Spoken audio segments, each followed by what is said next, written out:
Correction de l'exercice 4 du brevet blanc, mars 2016. Alors, quand on voit cet exercice, on reconnaît un grand classique avec ici une configuration de Thalès, ça saute aux yeux. Et la première question, il faut vraiment faire attention. On vous demande de montrer que les droites CD et EA sont parallèles. Attention, ne pas se ruer sur la réciproque du théorème de Thalès, ça ne va pas fonctionner ici. Regardez, on n'a pas suffisamment de mesures pour pouvoir appliquer une égalité de rapport éventuelle. On sait que les droites sont parallèles pour une autre raison. Il suffit d'observer ici les angles droits qui sont donnés au point C et au point A. C'est la bonne vieille propriété vue en classe de 6e qui va s'appliquer à ce niveau-là. Donc pour rédiger pour la première question, on va dire que les hypothèses sont les deux droites perpendiculaires à la même troisième. Donc on sait que la droite EA est perpendiculaire à la droite AB. Et puis la droite DC est perpendiculaire aussi à la droite AB.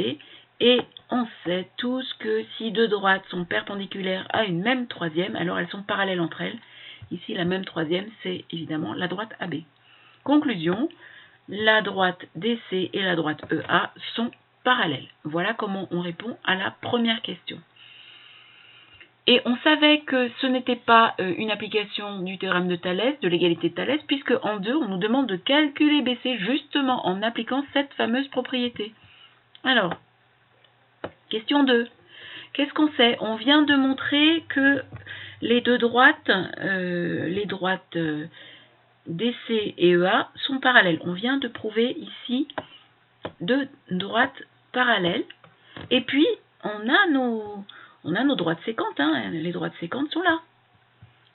La droite BE et la droite EA sont séquentes. On a donc tout ce qu'il faut pour pouvoir appliquer l'égalité de Thalès. C'est ce qu'on va faire.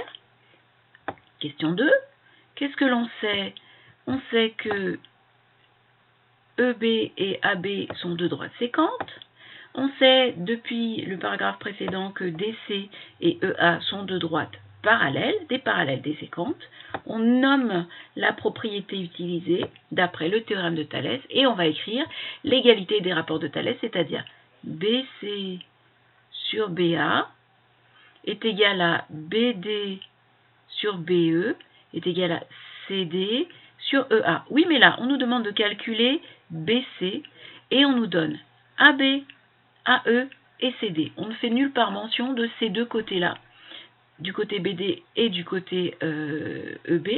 Donc, ce n'est pas la peine de les faire apparaître. Donc, on va se contenter de ces rapports-là. Donc, BC sur BA, sur ce côté, égale CD sur EA. Je rappelle, petit côté du petit triangle sur grand côté du grand triangle correspondant et l'autre petit côté du petit triangle sur le grand côté du grand triangle correspondant. Ensuite, on va remplacer par les valeurs numériques. Donc, BC, c'est ce qu'on cherche. BA, il est là 3,5.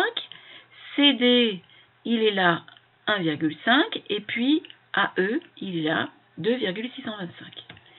On utilise la calculatrice pour appliquer l'égalité du produit en croix et ça nous donne une valeur exacte, BC égale 2 mètres. Donc on va pouvoir écrire la phrase de réponse, le côté BC mesure 2 mètres. Voilà, l'égalité des produits en croix, le résultat et la phrase de réponse.